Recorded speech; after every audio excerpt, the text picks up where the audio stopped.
My fifth graders with significant language-based learning disabilities could write better than non-disabled seventh graders can. That's so disturbing, man. How do you as a teacher cope with this? So literacy rates are declining, but that's just a number. When you look at the actual videos of Gen Zers trying to read, you don't have to know the numbers to know that there's a serious problem. Read the index card for me.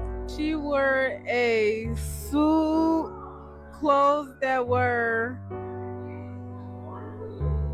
Who's this for? Bruh. She wore a silhouette of clothes that were extraordinary but somewhat... Okay, the last one I actually don't know. Is it gouch? Gosh? Something like that. I've never used that word in my life, so to be fair, I think I get a pass. Sure, ordinary, but somewhat... You should take a literacy test. I would be afraid to fail and then embarrass myself as someone who's criticizing the literacy crisis. Gosh? Okay, so I was right. Like... Gertrude? She wore a Gertrude! of clothes that were extraordinary, whatever, bro, but somewhat gooch. What does that mean? Gooch. She wore a lot. Wait, she Nice. wore. Bro, I don't know, bro. She wore a... Oh, baby. She wore a silhouette of clothes that were... You got it right. Bitch, I don't know that word. I don't even know how to read. I don't know why. She were a... I don't know what this should say. I don't know what this should say. I don't know what this should say.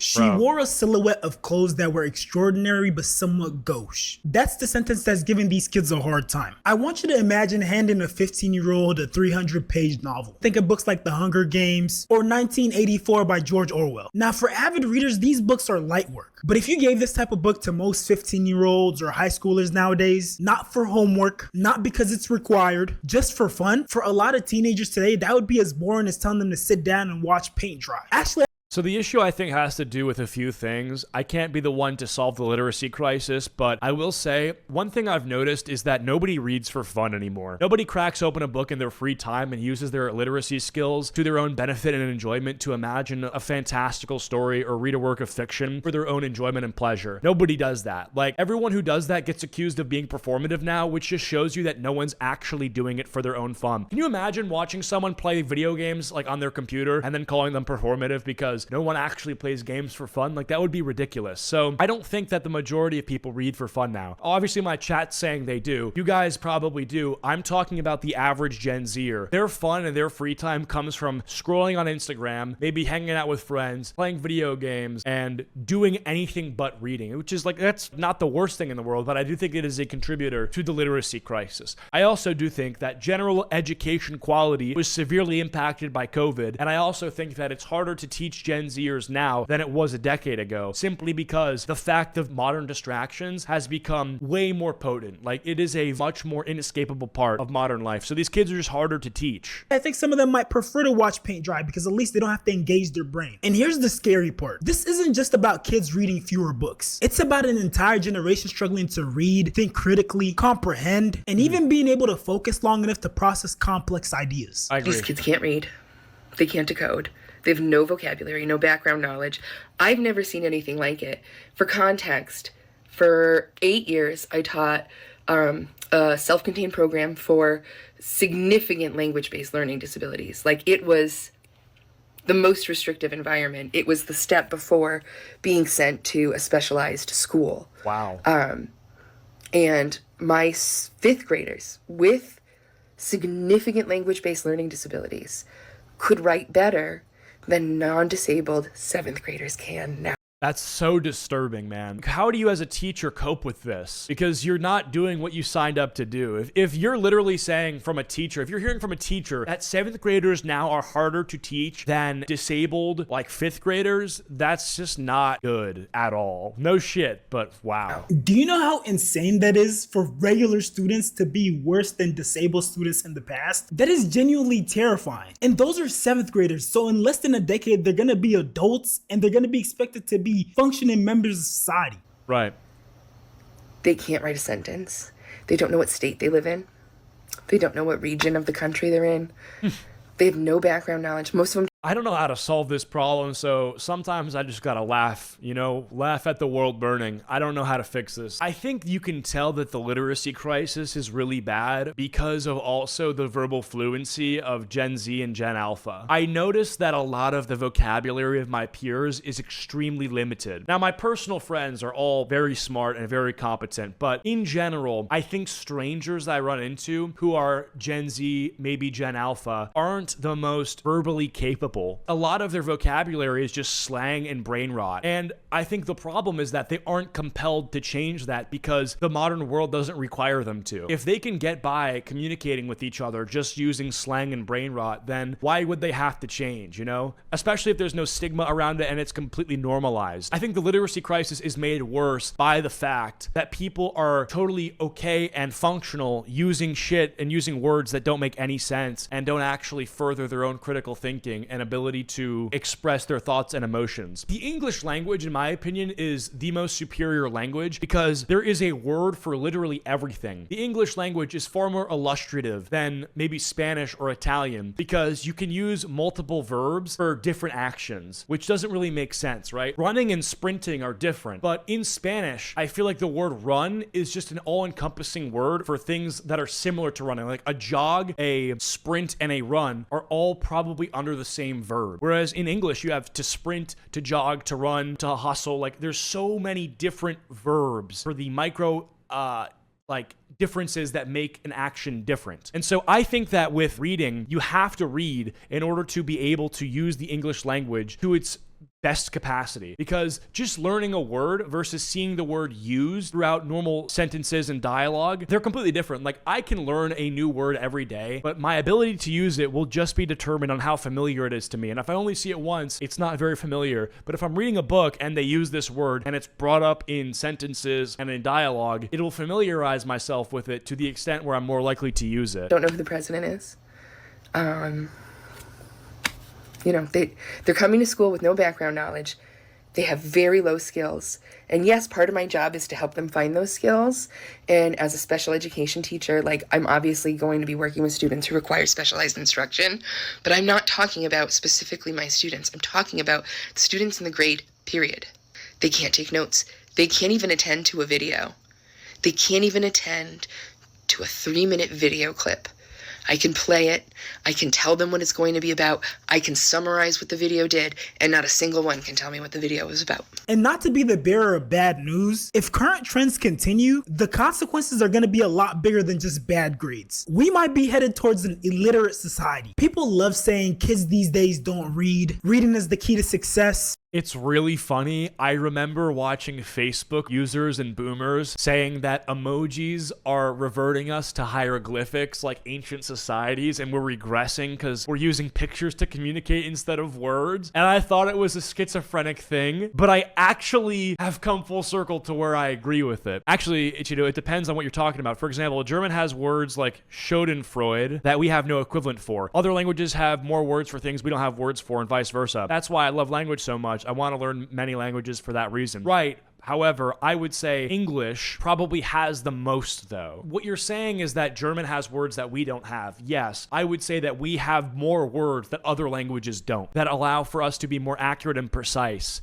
and more descriptive. I mean, even when we're talking about self-help coaches, they always recommend that you read certain books. Some of these books include Atomic Habits, Rich Dad, Poor Dad, The 4 Agreements, The 48 Laws of Power. This push for reading is something that's just constantly reiterated. And to be honest, for years, it seemed like just another old person complaint. Except now the data's backing it up. You see, America's latest National Assessment of Educational Progress, often called the Nation's Progress Report, found that reading scores have fallen to their lowest level in decades. Millions of students are struggling with basic reading comprehension. And I think what's even more alarming is that this decline started before COVID. So this might be a reach, but I'm curious to wonder if any of this has to do with the fact of immigration. like especially from Mexico or from South America, because if you have these first generation immigrants that are now having children, they're likely only being spoken to in the parents' language in their household. So it's like if you come from a household that primarily speaks, let's say, Spanish, and then at school you're asked to learn English, I can't imagine that it would be easier to learn English,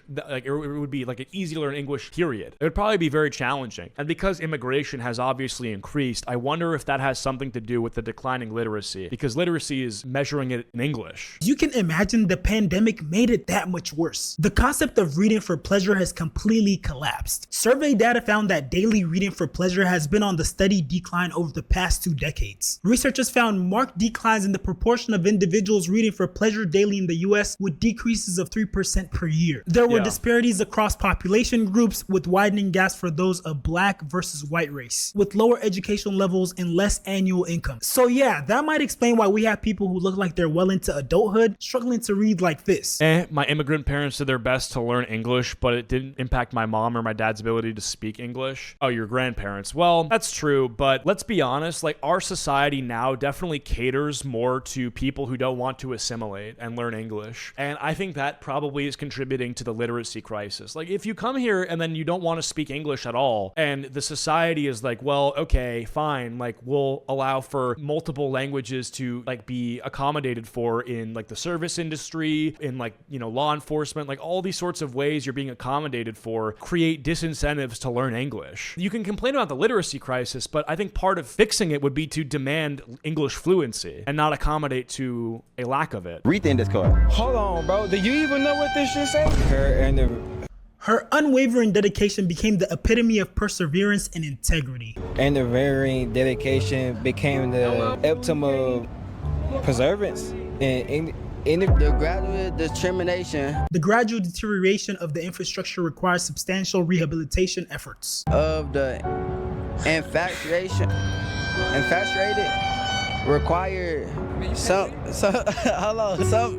I know read the index card. The vegetarian identified. The veterinary. Okay, I can read it, but it's just the pronunciation is kicking my ass. The veterinarian identified an unusually aggressive parasitic infestation. Identified an It's just crazy that me reading this card comes across as like a flex. unusually aggressive parasitic infestation. Is an unusual aggressive parasitic. This makes me not feel very strongly about our future. Infestation. Her universal Come on, man. decision became the epitome Bro saw U and N and then he just said universal. of the perseverance and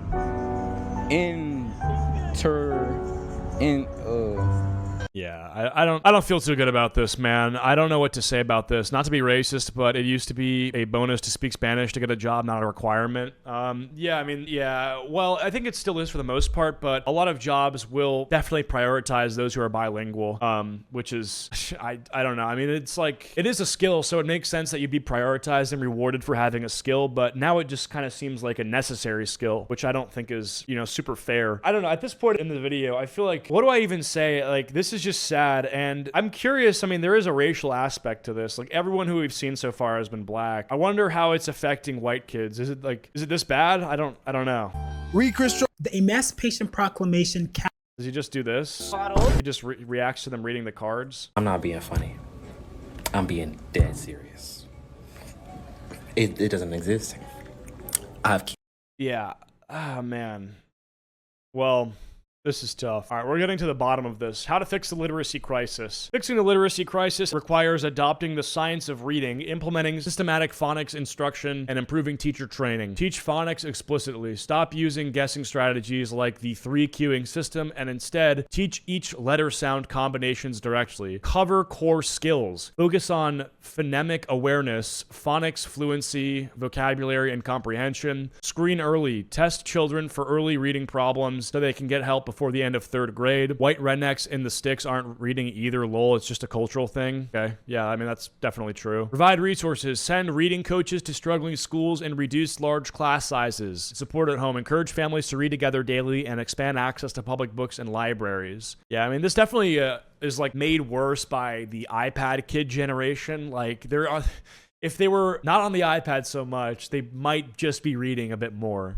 That's part of it. I've heard the 3 queuing system is making everybody stupider. Like, it's just not a good way to teach reading. I think we covered that before, but I don't know enough about it to like suggest it or dissuade people from using it. Maybe it works a little bit, but I've heard from teachers that it just is worse, but they're like required by the curriculum, which is just horrible. Like, let teachers teach, you know? Super counterproductive. It starts at home. You have to expose your children earlier. Yeah, see, I mean, like, it does seem that the parents are largely responsible for this, because my parents made me read. My parents rewarded me for reading. My teachers rewarded me for reading, but most of it came from my parents. Like, you need responsible parents that are pretty much making you learn, making you read. And it just seems like these parents now fucking suck. Like, they're just awful. It's the millennial parents. I mean, the millennials aren't good at raising their children. They're doing a fucking shit job, because the millennials are now raising these Gen Alpha kids, and they're just not doing a good job. I mean, for what we're seeing so far, all the test scores show that Gen Alpha is falling behind in very important categories for education. That's just terrible. Me and my sisters always read together so we could talk about the stories together. Like, we all read Harry Potter. Yeah, that's another point that I'm trying to make, is like, society has things that kind of keep us together, like the glue of our society. And to some extent, that's like media, you know, like the movies we watch, the shows we watch, the stuff we consume, like the music, going to concerts, going to movies, stuff that we have in common that we can talk about, right? Fucking Love Island or whatever. None of that is books. And I think that having somewhat of a societal shift where reading was something that like you could be included with, like, oh, like, did you read this? Did you catch this new book? Did you read that chapter? Like, that would be very good. But I just don't see that being the case anytime soon, because like, there is big tech. There isn't big books, you know? Like, there's so much more money in addicting us to media, like TV, movies, songs, stuff like that, than there is books. So it would be very tough. That is the thing for manga. That's true. Yeah. I would say for anime and manga, it's a lot different, but that's like kind of a niche thing. I don't know if this feels shameful to admit, but I'm in a book club. It shouldn't be shameful to admit. I mean, that's kind of what English class should be in school. It should be kind of a book club. Like, they should be making it a cool thing. Like, English should be something that kids look forward to, but it's not, you know? It was when I was younger for some kids. They loved reading. They loved getting into these fantastical stories, but it just isn't really the case anymore. Anyway, it's an interesting area of discussion, and I hope the literacy rates improve. I really don't know what to say other than I hope that they improve.